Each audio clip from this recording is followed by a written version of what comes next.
একটি গরিব রোগা বিড়াল ছিল। বিড়ালটি একটা ভাঙা বাড়িতে বাস করত। সে অনেকদিন ধরে খুবই ক্ষুধার্ত ছিল।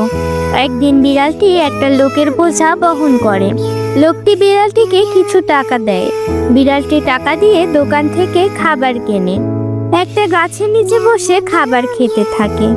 একদিন সে কাজের খোঁজে রাস্তায় রাস্তায় বৃষ্টির মধ্যে হাঁটতে থাকে।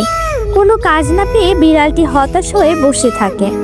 হঠাৎ করে বিড়ালটি অসুস্থ হয়ে রাস্তায় পড়ে থাকে। একটা মেয়ে বিড়ালটিকে কোলে করে মেয়েটার বাড়ি নিয়ে যায়। মেয়েটি বিড়ালকে সেবা যত্ন করতে থাকে। বিড়ালটির জন্য সে অনেক সুন্দর সুন্দর খাবার রান্না করে। রান্না শেষে মেয়েটি বিড়ালটিকে খাইয়ে দেয়। বিড়ালটি সুস্থ হয়ে ওঠে আর তারা ভালো বন্ধু হয়ে যায়।